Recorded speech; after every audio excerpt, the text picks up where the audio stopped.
ఓం నమ శివాయ, శ్రీమాత్రే నమః. అందరికీ నమస్కారం అండి. 2025 సెప్టెంబర్ 7న రాహుగ్రస్త సంపూర్ణ చంద్రగ్రహణం ఏర్పడబోతుంది. ఇది చాలా పవర్ఫుల్. అయితే ఈ అద్భుతమైన రోజున ఎవరైతే కొడుకులున్నవారు ఈ పరిహారం చేస్తారో వారికి ఉన్న గ్రహ దోషాలన్నీ కూడా, దిష్టి దోషాలన్నీ కూడా వెళ్ళిపోతాయి. వారు చక్కగా జీవితాన్ని గడపగలుగుతారు. కాబట్టి కొడుకులున్నవారు ఖచ్చితంగా ఈ పరిహారం చేయండి. గ్రహణం చాలా శక్తివంతమైనది కాబట్టి కొడుకులున్నవారు ఈరోజు ఖచ్చితంగా ఈ పరిహారం చేసి తీరాలని శాస్త్రాలు చెప్తున్నాయి. ఎందుకంటే ఈ గ్రహణం ఎఫెక్ట్ అనేది ఎక్కువగా మగ సంతానం మీద ప్రభావాన్ని చూపుతుందని జ్యోతిష పండితులు చెప్తున్నారు. కాబట్టి ఈ విధంగా కొడుకులు ఉండేవారు ఈ పరిహారాన్ని ఆచరించండి. ఇలా ఆచరించడం వల్ల చక్కటి ఫలితాలు కలుగుతాయి. మీ కొడుకుల జీవితాన్ని చక్కగా మీరే మార్చిన వారు అవుతారు. పిల్లల ఎదుగుదల అనేది బాగుండడానికి, వారిపై ఉండే చెడు అనేది తొలగిపోవడానికి అవకాశం ఉంటుంది. చాలా చక్కటి ఫలితాలు కలుగుతాయి. ధనానికి ధనం కలిసి వస్తుంది. చెడు ప్రభావాలు కూడా పోతాయి. మరి ఇంతకీ గ్రహణం ఎఫెక్ట్ మన పిల్లల మీద పడకుండా ఉండాలి అంటే, సంవత్సరం పొడుగునా కూడా పిల్లలు ఎలాంటి ఇబ్బంది లేకుండా చక్కగా ఆయుధారోగ్యాలతో ఉండాలి అంటే మనం ఈ గ్రహణం రోజు ఏం చేయాలనే విషయాలను ఇప్పుడు మనం ఈ వీడియోలో వివరంగా తెలుసుకుందాం. వీడియోను మీరు పూర్తిగా చూడండి ఫ్రెండ్స్. అంతకన్నా ముందు కామెంట్ బాక్స్లో శ్రీ మాత్రే నమః అని కామెంట్ చేయండి. అలాగే వీడియోని లైక్ చేసి మా ఛానల్ని సబ్స్క్రైబ్ చేసుకోవడం మాత్రం మర్చిపోవద్దు. సెప్టెంబర్ 7న ఏర్పడేది సంపూర్ణ చంద్రగ్రహణం. ఇది సెప్టెంబర్ 7 రాత్రి 9:36 ప్రారంభమై సెప్టెంబర్ 8 ఉదయం 1:25 ముగుస్తుంది. ఈ గ్రహణం మొత్తం 3:49 పాటు ఉంటుంది. ఇదే మనకు ఈ సంవత్సరంలో వస్తున్న అతిపెద్ద గ్రహణం మగపిల్లలు, కొడుకులున్న వారి యొక్క జీవితం పైన ఎక్కువగా ప్రభావం చూపుతుంది అని శాస్త్రాలు చెప్తున్నాయి. కాబట్టి కొడుకులున్నవారు ఈరోజు ఈ పరిహారం చేసుకుంటే చాలా అద్భుతమైన ఫలితాలు అయితే రావడం జరుగుతుంది. కాబట్టి తప్పనిసరిగా మీరు ఈ పరిహారం అనేది చేసుకోండి. కొడుకులున్నవారు ఈ పరిహారం చేసుకోవడం వలన వారి జీవితం అనేది మారిపోవడమే కాకుండా వారికి ఉండే ఇబ్బందులు తొలగిపోతాయి. పిల్లలపై ఏదైతే చెడు ప్రభావాలు పడుతూ ఉంటాయో, గ్రహణ విషయ కిరణాలు వెదజల్లుతూ ఉంటాయో, అంటే గ్రహణం పట్టేటప్పుడు కిరణాలు భూమి మీదికి ప్రసరిస్తూ ఉంటాయి. ఆ కిరణాల ప్రభావం కూడా పిల్లలపై పడకుండా చక్కగా ఉండడానికి కూడా ఈ పరిహారాలన్నిటివి మెరుగుపడుతుంటాయి. శాస్త్రాల ప్రకారం, పురాణాల ప్రకారం మనము నార్మల్గా గ్రహణం కలిసి వస్తే ఆ రోజున గొప్ప పర్వదినంగా పరిగణిస్తారు.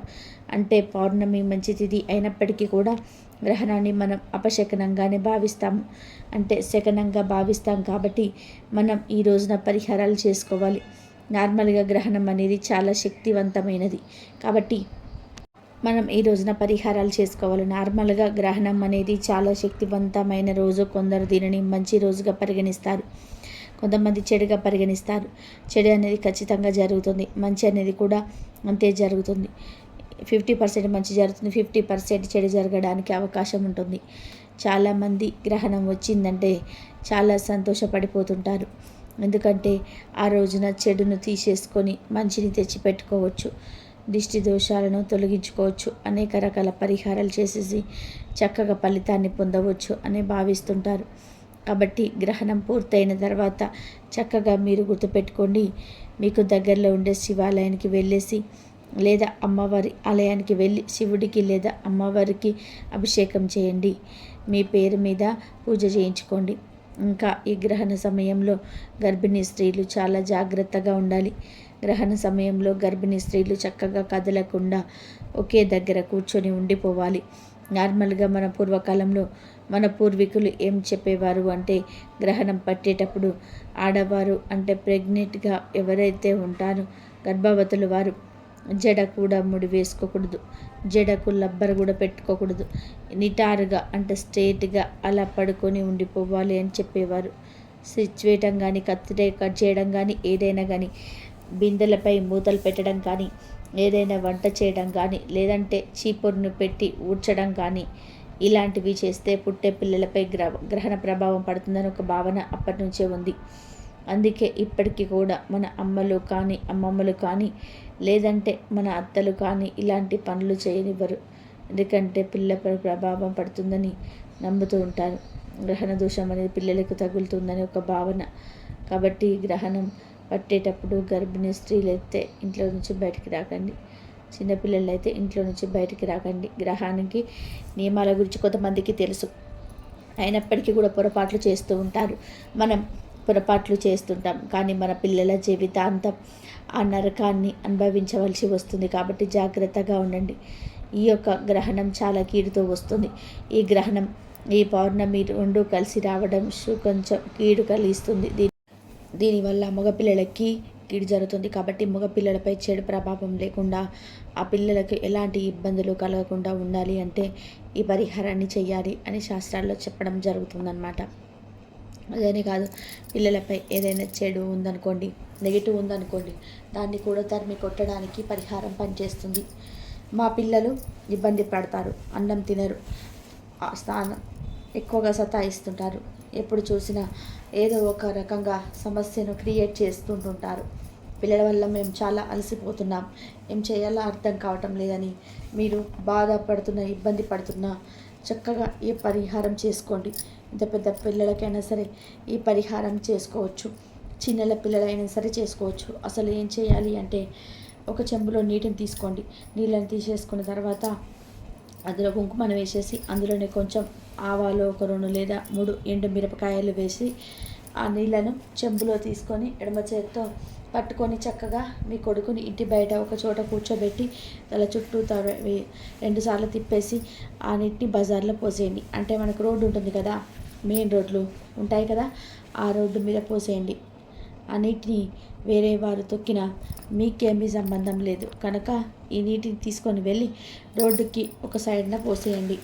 ఒకవేళ అలా పోయడం మీకు వీలు కాకపోతే ఇంట్లో నుంచి బయటకి వచ్చి ఒక చెట్టు మొదట్లో పోయండి, కానీ ఇంట్లో మాత్రం పోసుకోకండి. ఈ పరిహారానికి కుంకుమ, ఆవాలు, ఎండు మిరపకాయలు ఇవన్నీ కూడా చెడును బాగా తొలగిస్తాయి, కీడును పోగొడతాయి, దరిద్రాలను వదిలిస్తాయి, కష్టాలను తొలగిస్తాయి, మన జీవితాలను అద్భుతంగా మార్చేస్తాయి, మన చుడిని తిప్పేస్తాయి. కనుక ఇన్ని సంవత్సరాల నుంచి 50 సంవత్సరాల వయసు గల ఉన్న కొడుకు వాళ్ళందరూ కూడా తప్పక గ్రహ పరిహారం చేసుకోండి. ఈ పరిహారం చేసుకోవడం వల్ల ఆ పిల్లపై ఉన్న చెడు ప్రభావంతో పాటు దిష్టి దోషాలు అనేటివి కూడా తొలగిపోతాయి, గ్రహణ దోషాలు తొలగిపోతాయి, విషకిరణ దోషాలు పోతాయి, సంతానపై ఉండే ఏ ఇబ్బంది ఉండదో అది తొలగిపోవడానికి, మీ పిల్లల జీవితం అనేది బాగుపడడానికి, వారిపై దిష్టి అధికంగా ఉన్నట్టయితే దాన్ని తొలగించుకోవడానికి పరిహారం అనేది చాలా చక్కగా పనిచేస్తుందని పండితులు చెప్తున్నారు.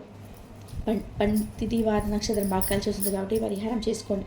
పిల్లలపై దిష్టి ప్రభావం తొలగించుకోవడానికి పరిహారం చేయడం, దిష్టి దోషం అనేది ఖచ్చితంగా తొలగిపోతుంది, చాలా మంచి రిజల్ట్ అనేది వస్తుంది. కాబట్టి మొదటి పరిహారం ఇది. ఇంకొక పరిహారం కూడా ఉంది, అది కోడిగుడ్డు పరిహారం. మొదటి పరిహారం చేయలేని వారు ఈ పరిహారం చేసుకోవచ్చు. నిజానికి ఈ రెండిటిలో ఏ ఒక్క పరిహారం చేసుకున్నా అద్భుతమైన ఫలితాలు వస్తాయి. ఈ పరిహారానికి పెద్దగా కావాల్సింది ఏమీ లేదు, కోడిగుడ్డు ఉంటుంది కదా, కోడిగుడ్డు అందరికీ తెలిసిందే, అందరి ఇళ్ళల్లో నార్మల్గా కోడిగుడ్డు ఉంటుంది.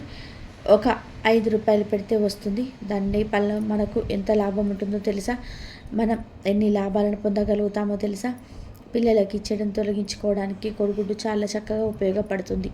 పిల్లలపై కొన్ని ప్రభావాలు ఉంటాయి కదా, అవి తీరిపోవడానికి కూడా ఈ కోడిగుడ్డు పరిహారం అనేది చక్కగా పనిచేస్తుంది.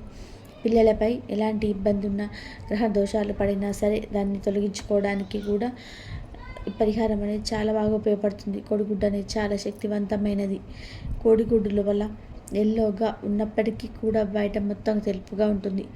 ఈ ఎల్లో తెలుపు ఈ రెండు కలిసినప్పుడు ఏమవుతుంది అంటే అవి పరమ పవిత్రంగా మారతాయి, అలా శక్తివంతంగా మారతాయి. అవి చాలా శక్తితో కూడుకొని ఉంటాయి. ఈరోజు కోడిగుడ్డుకు కొంచెం శక్తిగా ఎదుర్కొంటుంది కాబట్టి కొంచెం ఈ పరిహారం చేసుకోండి. గ్రహణం ఎఫెక్ట్ ఉన్న పిల్లలపై ఎక్కువ ప్రభావం ఉన్న, చెడు ప్రభావం ఉన్న, ఏదైనా ఇబ్బంది ఉన్నా సరే దాని నుంచి పిల్లలు బయటపడడానికి, ఆ పిల్లలకి మంచి జరగడానికి పరిహారం బాగా ఉపయోగపడుతుంది. కోడిగుడ్డు తీసుకొని ఆ కోడిగుడ్డు పైన సర్కిల్ని గీసేయండి. అలాగే గీసి సర్కిల్ మధ్యలో కాటుకతో బొట్టు పెట్టండి. ఆ బొట్టు పైన కుంకుమతో ఇంకొక బొట్టు పెట్టండి. తర్వాత ఈ గుడ్డును పిల్లపై చక్కగా తిప్పుతూ 21 సార్లు తిప్పేసి ఆ కోడిగుడ్డును తీసుకొని వెళ్ళి పగలకుండా ఇంటికి దూరంగా ఒక ప్రదేశంలో పెట్టేసి ఇంటికి రావాలి.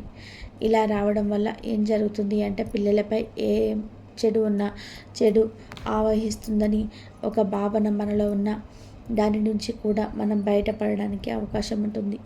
శాస్త్రాల ప్రకారం, గ్రంథాల ప్రకారం ఈ పరిహారం చాలా శక్తివంతమైన పరిహారంగా పరిగణించబడుతుంది. కాబట్టి ఈ యొక్క పరిహారం అనేది పరిపూర్ణ నమ్మకంతో చేయండి, ఫలితం అనేది వస్తుంది. కేవలం ఒక కోడిగుడ్డు మన జీవితాన్ని మార్చి మన పిల్లలపై ఉండే ఇబ్బందిని తొలగించడానికి కూడా అవకాశం ఉంటుందని మనకు పురాణ గ్రంథం చెబుతుంది. ఈ పరిహారం చాలా శక్తివంతమైన పరిహారం, చాలా పవర్స్ ఉన్న పరిహారం అని చెప్పబడుతుంది. కాబట్టి మీరు ఆచరించండి, ఆచరించిన ఫలితం పొందండి. కానీ మీరు తొందరలో వెళ్ళి అంటే తొందరగా వెళ్ళి అక్కడ కోడిగుడ్డును పడేస్తే ఆ కోడిగుడ్డు పగిలిపోతుంది, కానీ గుడ్డి పగలకూడదు. అలా పగలకుండా చూసుకోవాలి. అది పగిలిపోయింది అనుకోండి, మనకు ఫలితాలు అయితే రావు. అది పగలకుండా అలాగే ఉండిపోతుంది అనుకుంటే మనకు మంచి ఫలితం అనేది అధికంగా వస్తుంది. మన పిల్లలపై ఉండే చెడు ప్రభావంతో పాటు పిల్లల పరంగా ఏదైనా ఇబ్బంది ఉన్నట్లయితే అది కూడా తొలగిపోవడానికి అవకాశం ఉంటుంది. చాలా మంచి రిజల్ట్ అనేది రావడానికి అవకాశం ఉంటుంది. కాబట్టి ఈ విధంగా ఆచరించండి, ఆచరించేసి ఫలితం అనేది పొందండి. మీ జీవితాన్ని మార్చుకోండి, మీ జీవితంలో ఉండే కష్టాలను తొలగించుకోండి. మీ పిల్లలపై ఉండే ఏదైతే చెడు ఉంటుందో అది తొలగించుకోవడానికి కూడా 100% అవకాశం ఉంటుంది. ఇప్పుడు ఈ వీడియోలో మనం చెప్పుకున్న ఈ 2 పరిహారాలు కూడా బ్రహ్మాండంగా పనిచేస్తాయి. చాలా అద్భుతమైన ఫలితాలను ఇస్తాయి. గ్రహణ దోషాలు తొలగిస్తాయి, గ్రహణం వల్ల వచ్చే కీడును తొలగించేస్తాయి. కావున ఇలా ఆచరించండి. ఈ పరిహారాన్ని గ్రహణం పూర్తయిపోయిన తర్వాత అయినా సరే చేసుకోవచ్చు. కానీ కొంతమంది కోడిగుడ్డు తినరు, అటువంటి వారు కూడా ఈ గుడ్డు పరిహారం చేసుకోవచ్చు. కోడిగుడ్డును మనం పగలగొట్టి తినడం లేదు కదా, చేతిలో పట్టుకు దిష్టి తీస్తున్న పిల్లలకి. కాబట్టి ఎవరైనా సరే చేసుకోవచ్చు. అంటే తినని వాళ్ళు కూడా చేసుకోవచ్చు, తినేవాళ్ళు కూడా చేసుకోవచ్చు. ఎవరు చేసినా కానీ ఫలితాలు వస్తాయని మనకు శాస్త్రం చెప్తుంది. కాబట్టి గ్రహణం ఎఫెక్ట్ మన మీద పడకుండా ఉండాలంటే కొడుకులకి ఈ పరిహారం అని తప్పకుండా చేయండి. చెంబు పరిహారం కానీ లేదా కోడిగుడ్డు పరిహారం కానీ రెండిటిలో ఏ పరిహారం చేసినా అద్భుత ఫలితాలు వస్తాయి. ముందు మనం చెప్పుకున్న పరిహారం చెంబు నీటిలో కుంకుమ అలాగే ఆవాలు ఎండుమిరపకాయలు వేసి తల చుట్టూ చక్కగా 21 సార్లు కానీ లేదంటే 11 సార్లు కానీ తిప్పండి. తిప్పిన తర్వాత ఆ నీళ్ళు తీసుకొని వెళ్ళి బయటకు పోసేయండి. రెండో పరిహారం వచ్చేసి కోడిగుడ్డు పైన కాటికతో సర్కిల్ గీసి మధ్యలో కాటికతో బొట్టు పెట్టండి. ఆ బొట్టు పైన కుంకుమతో ఇంకొక బొట్టు పెట్టండి. మనం పెట్టుకునే కాటిక పెన్సిల్ ఆడవాళ్ళది ఉంటుంది కదా, దానితో గీసేసి ఆ గుడ్డుతో దిష్టి తీయండి. అట్లా తిప్పేసి కోడిగుడ్డు తీసుకొని వెళ్ళి దూరంగా ఎక్కడైనా సరే వేయండి. ఈ పరిహారం చేసుకుని అద్భుతమైన ఫలితాలు వస్తాయి, గ్రహణ దోషాలు పోతాయి. కాబట్టి ఖచ్చితంగా కొడుకులు ఉన్నవారు ఈ పరిహారం అనేది చేసుకోండి. చేసేసి ఫలితం పొందండి. మీ జీవితాన్ని మార్చుకోండి, మీ కొడుకుల జీవితాలు మార్చుకోండి. వారికి ఎటువంటి చెడు జరగకుండా కాపాడుకోండి. మీ జీవితంలో ఉండే కష్టాలు, బాధలు, కన్నీళ్ళు ఇవన్నీ కూడా చక్కగా తొలగించుకోండి. ఎందుకంటే మానవ జీవితంలోనే ది బెస్ట్ జీవితం. మనము మన పిల్లలు బాగుండాలని మనం రకరకాలుగా పరిహారాలు చేస్తాం, రకరకాల విధి విధాలను ఆచరిస్తాం. కానీ ఇంతటి మంచి తిథి వార నక్షత్రం కలిసి వచ్చినప్పుడు ఇలాంటి పరిహారాలు చేయడానికి భయపడుతుంటాం. ఇది జరుగుతుందో లేదో, ఫలిస్తుందో లేదో, అంటే ఫలితం వస్తుందో లేదో, చేయాలో లేదో అని మనం చాలా వెనక్కి ముందుకు పోతూ ఉంటాం. కానీ భయపడకండి, ఏదో ఒక పరిహారం చేయండి, మంచి ఫలితాలు అయితే వస్తాయి. కాబట్టి ఈ విధంగా ఆచరించండి, నమ్మకంతో చేయండి. మీ పిల్లలు బాగుండాలనుకుంటే మాత్రం ఖచ్చితంగా ఈ పరిహారం చేయండి, ఫలితం పొందండి, మీ జీవితాన్ని మార్చుకోండి. మీ జీవితంలో ఉండే కష్టాలు, బాధలన్నింటినీ కూడా చక్కగా పోగొట్టుకోండి. చాలా మంచి రిజల్ట్ వస్తుంది. ఇలా దిష్టి తీసిన తర్వాత పిల్లలకు కాళ్ళు చేతులు కడిగేయండి, సరిపోతుంది. మీరు కూడా కాళ్ళు చేతులు కడుక్కోండి. కనుక కొడుకులు ఉన్న వారందరూ కూడా తప్పక ఈ పరిహారం చేసి శుభ ఫలితాలను పొందండి, గ్రహణ దోషాలను తొలగించుకోండి. అందరూ ఈ గ్రహణ నియమాలను తప్పకుండా పాటించాలి. ఎప్పుడైనా సరే మన దేశంలో గ్రహణం కనిపిస్తే మనం తప్పనిసరిగా గ్రహణ నియమాలు పాటించాలి. ఎందుకంటే పూర్వం మన మహర్షులు గ్రహణ సమయంలో ఉండే దోషాలను గ్రహించి ఆడవాళ్ళు మేలు కోసం, దోషాలు తలగకుండా ఉండడం కోసం గ్రహణ నియమాలను ఏర్పరిచారు. వారు సూచించిన విధంగానే పూర్వం నుంచి మన పెద్దలు నియమాలను పాటిస్తూ వస్తున్నారు. గ్రహణ సమయంలో వెలువడే విషవాయువుల వలన ఆహార పదార్థాలు విషంగా మారతాయని, గ్రహణ సమయంలో ఆహారం తీసుకోవడం కానీ పొట్టలో ఉండడం మంచిది కాదని గ్రహించి మహర్షులు మానవాళికి తెలియజేశారు. అందుకే గ్రహణ సమయానికి 3 గంటల ముందు, గ్రహణం విడిచిన తర్వాత 3 గంటల తర్వాత భోజనం చేయకూడదు. ముఖ్యంగా గ్రహణ సమయానికల్లా పొట్టలో ఆహారం లేకుండా చూసుకోవాలి. ఈ సమయాన్ని కాదని ఎవరైనా సరే ఆహారం తింటే వారికి భవిష్యత్తులో ఆరోగ్య సమస్యలు మరియు జీర్ణకోశ వ్యాధులు వస్తాయి. అంతేకాదు, గ్రహణ సమయంలో భోజనం చేసేవారు నరకానికి పోతారని ఆ మహర్షులే మానవాళికి తెలియజేశాడు. అలాగే గ్రహణ సమయంలో ఆహార పదార్థాలపై, అంటే నిల్వ చేసే పదార్థాలు ఉంటాయి కదా, వాటిపై దర్భలను కానీ తులసి ఆకులను కానీ వేసి ఉంచాలి. అప్పుడు వాటి గ్రహణ దోషం పట్టదు. నిల్వ పదార్థాలు అంటే ఊరగాయలు, పచ్చళ్ళు, ఫ్రిడ్జ్లో పెట్టి ఉంచే అట్లు, ఇడ్లీ పిండిలు, బియ్యం, పచ్చి కూరగాయలు, ఫ్రూట్స్, పప్పులు, ఉప్పులు, నూనెలు ఇలాంటివి దర్భలు కానీ తులసాకులు కానీ వేసి ఉంచాలి. అదేవిధంగా గ్రహణ సమయంలో దర్భలను ఇంటిపై, అంటే ఇంటిపై కప్పుపై కానీ డాబాపై కానీ వేసుకోవడం వలన గ్రహణ సమయంలో వెలువడే విషవాయువుల ప్రభావం మన ఇంటిపై తగ్గుతుంది. ఎందుకంటే దర్భకు వికర్ణ శక్తి నిశక్తిగా చేసే గుణం ఉంటుంది. ఇది గర్భకు ప్రకృతి ఇచ్చిన వరం. దర్భలను ఆయా వస్తువులపై ఉంచడం వలన గ్రహణ కాలంలో వెలువడే విషవాయువులను తిప్పికొడుతుంది. ఇది వైజ్ఞానికులు పరిశోధించి తెలిసిన విషయం. గ్రహణ సమయంలో కొన్ని మార్పులు సంభవిస్తాయి, కొన్ని విషవాయువులు జన్మిస్తాయి. ఇవి ఈ భూమి మీద ఉన్న సమస్త మానవాళిగా ప్రభావం చూపిస్తాయి. ఈ భూమి మీద ఉన్న ప్రాణులపైన కూడా మానవాళిపైన విచిత్ర పరిణామాన్ని ప్రసరింపజేస్తాయి. దానివల్ల అనేక దుష్ప్రభావాలు కలుగుతాయి. అందుకే ఈరోజు వండిన ఆహార పదార్థాలు విషంగా మారుతాయి. గ్రహణ సమయంలోనే మీ పొట్టలో ఆహారం ఉంటే అది కూడా విషంగా మారుతుంది. అందుకే ఆ మహర్షులు గ్రహణ సమయంలో ఏమీ తినకుండా కడుపును ఖాళీగా ఉంచుకోవాలి, దైవనామస్మరణ చేయాలని సూచించారు. గ్రహణ సమయంలో చేసే దైవారాధన, ధ్యానము, మంత్రజపం వలన మంచి ఫలితాలు కలుగుతాయి. ఈ సమయంలో చేసే జపాలు, పారాయణలు మంచి శక్తిని పుంజుకుంటాయి. ఇక గర్భిణీ స్త్రీల విషయానికి వస్తే గ్రహణ సమయంలో జంతువులలో, వృక్షాలలో, పక్షులలో ఎదుగుదలలో వచ్చే మార్పులను శాస్త్రజ్ఞులు మంత్ర పరికరాల సహాయంతోనే ప్రయోగాలు, పరిశోధనలు చేసి నిర్ధారించారు. గ్రహణ సమయంలో కన్నా వాటి ఎదుగుదలలో ఫ్లక్చుయేషన్స్ ఎక్కువగా జరుగుతుంటాయి. అంటే క్రమ పద్ధతిలో కాకుండా ఎక్కువగా కానీ తక్కువ కానీ మామూలు కంటే కూడా కొంచెం భిన్నంగా ఉండడాన్ని మనం గమనిస్తూ ఉంటాం. ఇలాంటి ఎదుగుదలకు సంబంధించిన తేడా ఉండడం వలన గర్భవతులను ఈ గ్రహణ సమయంలో కదలకుండా పడుకొని ఉండాలని పెద్దలు చెప్తూ ఉంటారు. ఎందుకంటే గ్రహణ కిరణాలు గర్భం మీద పడితే గర్భంలో ఉన్న పిండువు యొక్క ఎదుగుదల మీద దాని ప్రభావం పడుతుంది. ఆ గ్రహణ ప్రభావం వలన గ్రహణపు మొర్రి వస్తుంది. గ్రహణపు మురిక లేదా గ్రహణపు మొర్రి అంటే పెదమ సరిగ్గా లేకపోవడం, చెవి సరిగ్గా లేకపోవడం ఇలాంటివి జరుగుతూ ఉంటాయి. చెవి, ముక్కు రెండు కూడా సరిగ్గా లేకపోవడం ఇలాంటి మార్పులు గర్భస్థ శిశువులో కనిపిస్తూ ఉంటాయి. లేదా చాలా రేర్ సమయాలలో తలలో మాడు కలిసిపోకుండా విడివిడిగా ఉన్న శిశువులను కూడా మనం చూస్తూనే లేదా వింటూనే ఉంటాం. కాబట్టి గ్రహణ సమయంలో గర్భవతిగా ఉన్న స్త్రీ జాగ్రత్తలు పాటించని సమయంలో ఇలా జరుగుతుంది. ఇలా ఎందుకు రిస్క్ తీసుకోవాలని కొంతమంది గ్రహణ సమయంలో నమ్మిన నమ్మకపైన ఈ సమయాలను పాటిస్తూ ఉంటారు. చంద్రుడు వీటిపైన ఆధిపత్యం కలవాడు. గ్రహణ సమయంలో సముద్రంలో వచ్చే అటుపుట్లను గూర్చి మనం వింటుంటాం. అలాగే మన శరీరంలో జరిగే నీటి ప్రవాహంలో తోడ వస్తుంది. మామూలు మనుషులకైతే తెలియదు, కానీ గర్భవతులకు మాత్రం లోపల ఉన్న పిండం ఉమ్మనీటిలో ఉంటుంది. మరి ఆ మాటి ఉమ్మనీటిలో ఏదైనా తేడా వస్తే శిశువుకి ఇబ్బందే కదా. అందుకే గ్రహణ సమయంలో గర్భవతులను కదలకుండా ఉండమని చెప్తారు.